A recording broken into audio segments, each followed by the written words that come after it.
Halo semuanya, perkenalkan nama saya Mohamed Firas Raji Wismaka. Saya dari Universitas Negeri Surabaya, program studi S1 Teknik Informatika. Pada kesempatan kali ini saya akan menjelaskan atau memaparkan tentang salah satu penjadwalan proses dari CPU, yaitu HRN atau Highest Ratio Next, atau optimasi pemilihan proses berdasarkan rasio tinggi. Oke, tanpa berlama-lama langsung saja kita next ke slide selanjutnya. Nah, kita mulai dari pendahuluan dulu, yaitu CPU scheduling. Yang pertama, CPU scheduling merupakan dasar dari sistem operasi multiprogramming. Hal ini dilakukan dengan men-switch CPU di antara proses-proses, sehingga sistem operasi dapat membuat komputer lebih produktif. Nah, pada sistem single prosesor, hanya ada satu proses dalam satu waktu. Proses lain harus menunggu CPU sampai free dan dimasukkan jadwal berikutnya. Pada sistem multiprogramming, harus bisa memastikan proses dapat berjalan semua dengan memaksimalkan CPU utilization.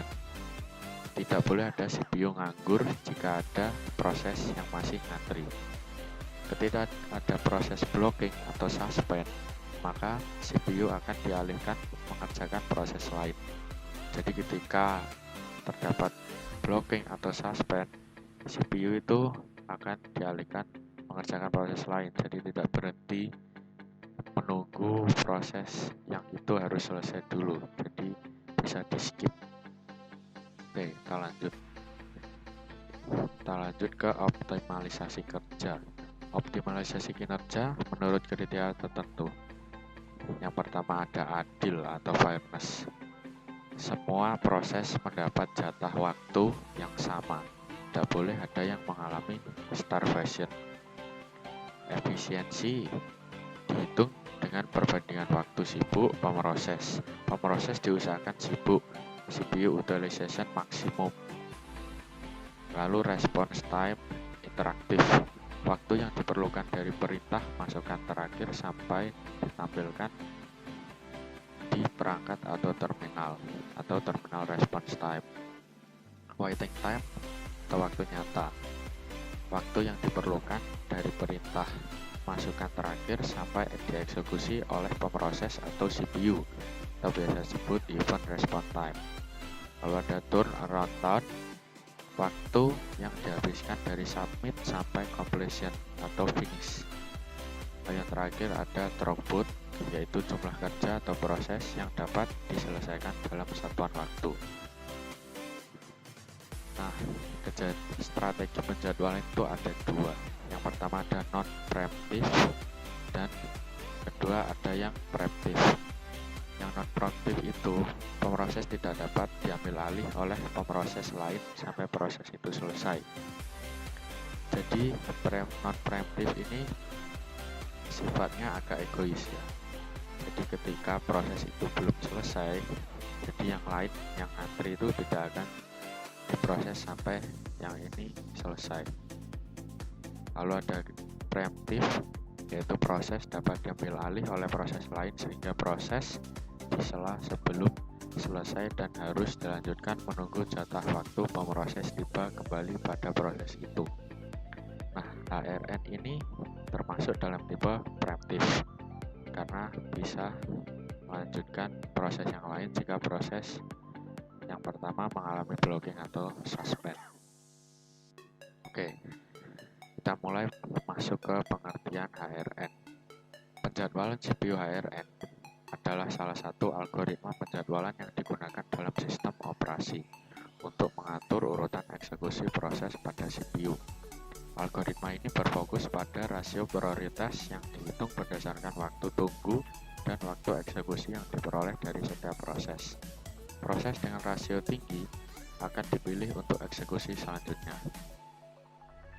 Strategi penjadwalan dengan prioritas proses tidak hanya merupakan fungsi waktu layanan, tetapi juga jumlah waktu tunggu proses.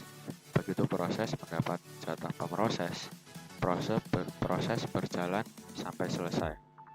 Algoritma ini adalah pengembangan dari SJF. Nah, SJF itu termasuk dalam kategori non-preemptive, merupakan penjadwalan berprioritas dinamis, penjadwalan untuk mengoreksi kelemahan SJF. Jadi HRN ini bagian dari pengembangan SJF. Lalu adalah strategi penjadwalan dengan prioritas proses tidak hanya merupakan fungsi waktu layanan, tetapi juga jumlah waktu tunggu proses. Begitu proses mendapat jatah pemroses, proses berjalan sampai selesai. Karena waktu layanan muncul sebagai pembagi, maka job lebih pendek berprioritas lebih baik. Karena waktu tunggu sebagai pembilang, maka proses yang telah menunggu lebih lama juga mempunyai kesempatan lebih bagus. Dikembangkan oleh Brins Hansen untuk memperbaiki kelemahan algoritma SJF. Disebut HRN karena waktu tunggu ditambah waktu layanan adalah waktu tanggap, yang berarti waktu tanggap tertinggi yang harus dilayani.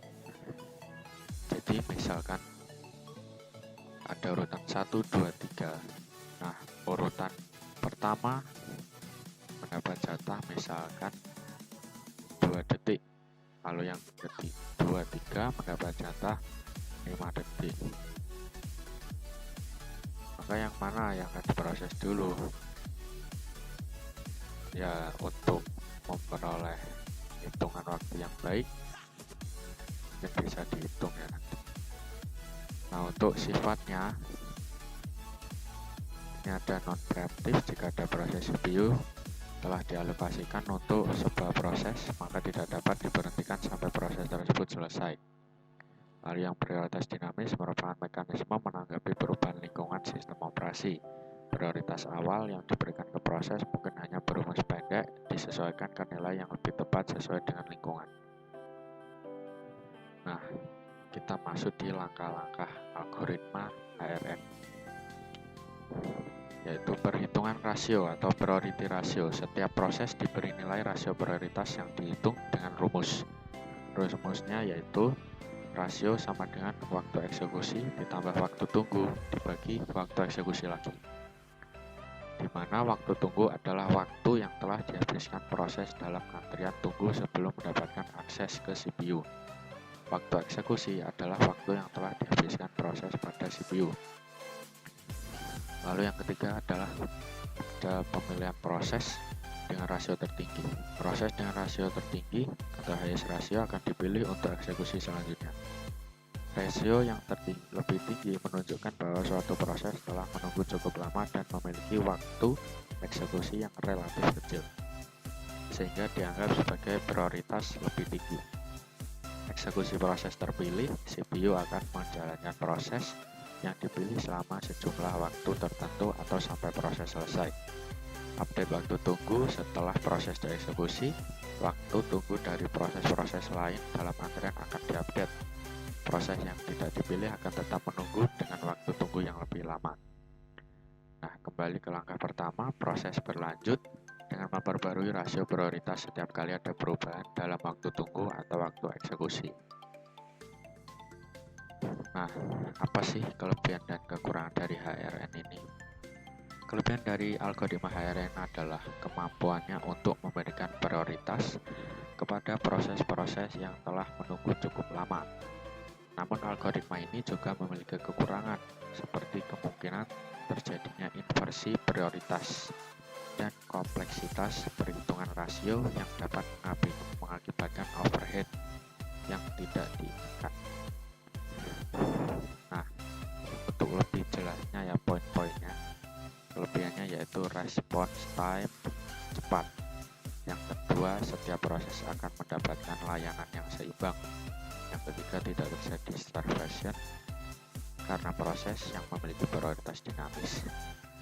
Nah, kelemahannya terjadi overhead akibat scheduler harus mengetahui atau memperkirakan service time proses-proses yang akan dieksekusi. Oke, baik. Mungkin itu saja yang bisa saya sampaikan untuk video kali ini. Semoga bermanfaat bagi Anda yang menonton video ini. telah menonton video ini. Assalamualaikum warahmatullahi wabarakatuh.